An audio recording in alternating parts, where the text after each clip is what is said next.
Hello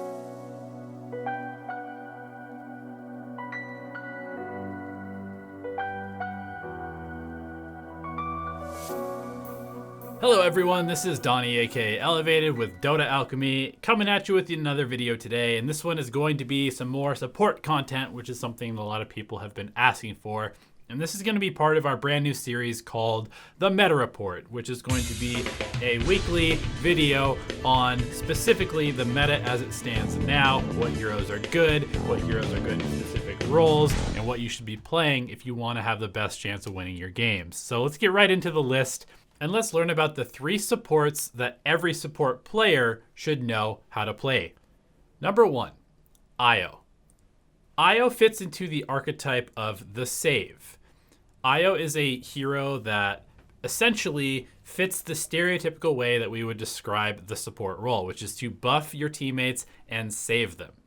As it currently stands, no hero in the entire game does this better than Io, aka Wisp, aka the glowing ball, aka the portal cube, aka the most overpowered hero in the history of Dota, period, of all time, forever.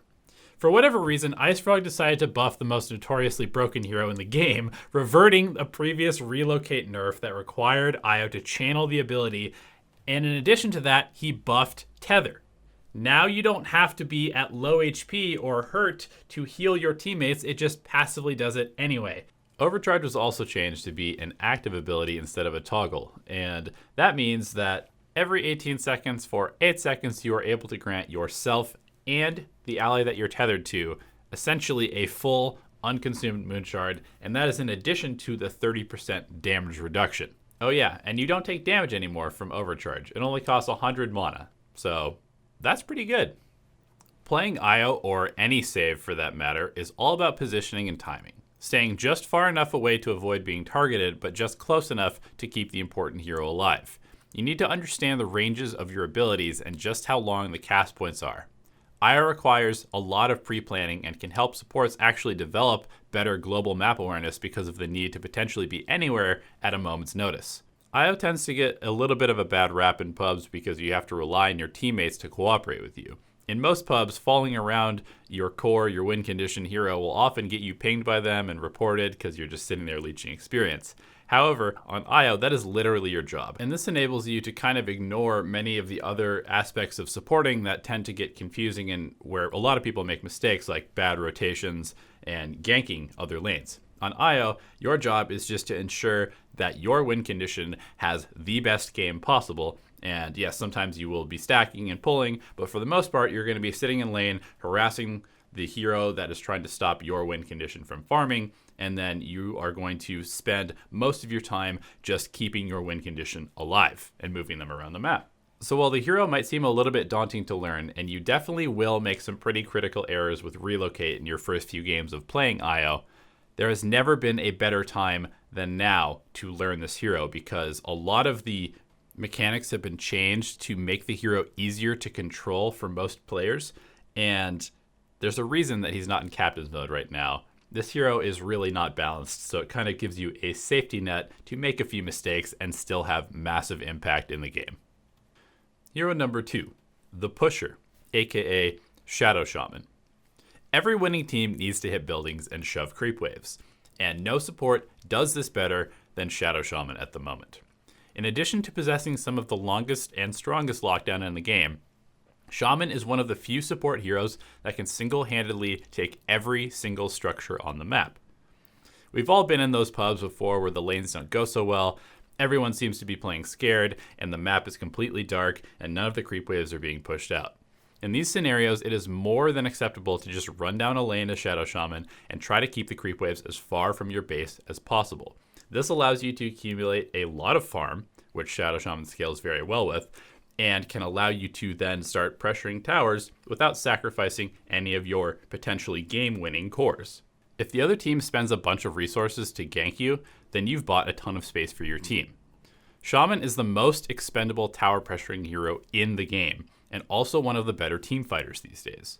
A lot of pro players have been rushing a BKB on Shaman just to take advantage of his incredibly powerful shackle completely uncontested. Any support with a EXP talent at level 10 is going to fare well just because it's pretty easy to get to level 10. And then after that point, you are basically guaranteed to keep up with your cores and levels as long as you're not dying every single fight. This means that Shadow Shaman can easily get to his level 15 and 20 and even 25 talents, which are all incredibly strong. With the cast range talent at level 15 and an Aether Lens, you can usually skip a Blink Dagger, which is an item that most people tend to prioritize on Shadow Shaman a bit too highly.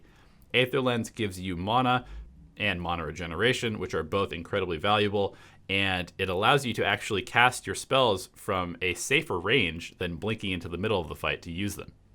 This means that you can also go on to focus on a BKB to take advantage of that Shackle Duration talent at level 20. And remember, Shadow Shaman is one of those heroes where it's somewhat acceptable to be alone part of the game if your team needs space to be made or simply nobody is doing the job of pushing the creep waves, and you have that 20% EXP talent to take advantage of this alone time. Shadow Shaman is a hero that you can add to nearly any lineup and it will immediately become more complete because of the ability to push towers. And this is great when a lot of people are prioritizing solo killing heroes or farming heroes like Slark, Anti-Mage, Phantom Assassin, etc. Finally, Shaman combos very well with a lot of the popular safe lane heroes and off lane heroes in the meta currently. You can throw him in a lane with an Ursa and you'll get tons of kills. Juggernaut as well, Lifestealer, Sven, all of these heroes love to have somebody hold an enemy in place so that they can just completely wail on them. Hero number 3 is the teamfight winner, also known as Elder Titan. When it comes to pubs, most people are pretty obsessed with kills. Not just any kills, however, but usually solo pickoffs. This is often reflected in the draft and leaves teams pretty unbalanced in terms of being able to take team fights. Elder Titan is one of those heroes that you can put into any lineup, and it will immediately become a much stronger team fighting lineup. Elder Titan is also an incredibly strong laning hero who can bully most other heroes out of the lane as long as you are utilizing Astral Spirit and stacking the neutral camps near the lane. It's pretty common for an ET to get a bunch of kills in the laning stage simply because he throws the Astral Spirit into the creep camps, brings it into the lane, comes out with 100 plus, several hundred damage even sometimes, and just runs down any other hero. It's just way too much damage, way too much movement speed, and that makes him very difficult to deal with. But it's when the lanes break down that Elder Titan truly shines, and that's why he's on this list as the teamfight winner. ET offers a lot of unique things that no other heroes in Dota do. Astral Spirit, for example, allows Elder Titan to scout without risking his own body and makes this melee hero have a ridiculously long initiation range. He also has the ability to completely counter most agility cores by removing their armor entirely, which is a mechanic that no other hero has, and can make even a Terrorblade with 50 armor in the late game feel like complete paper. This makes the hero's playstyle somewhat unique because most supports want to stay on the edges of fights, casting their spells into the middle. And Elder Titan can do that if he's having a fairly rough game without very much farm and still have a lot of impact.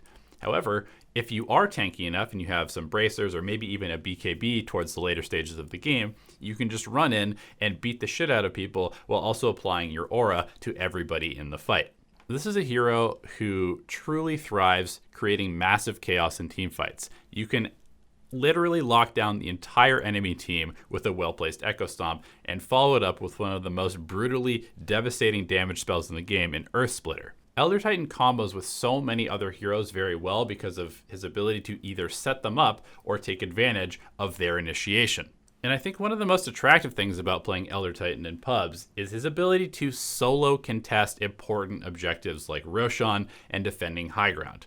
With a well-placed Echo Stomp and just spamming out the waves with your Astral Spirit and Stomp and the low cooldowns of these abilities, you can literally 1v5 teams to keep them from getting something that would allow them to win the game. If you can keep people off of your high ground, your cores will eventually come online. And if you can keep the other team's win condition from claiming the Aegis, you can delay the game enough to win it for your team. So that's it for the heroes, and I just wanted to follow that up with just a brief summary of these kind of archetypes that we're covering. We have the save, we have the pusher, we have the team fight winner, and while there are some sort of subcategories, Elder Titan is also a lane bully, which is another kind of important aspect of playing support sometimes. These archetypes are something that you can apply to most heroes in most metas. It won't always be these three, but you'll usually find that if you have a save, a pusher, and a team fighter in your arsenal of your hero pool to pick, you're going to have a well-rounded hero pool, and that's going to allow you to deal with most situations in pubs. Let me know if you like this video in the comment section below. Let me know what your 3 heroes are for these archetypes, and good luck, have fun in your games. We will see you in the next video.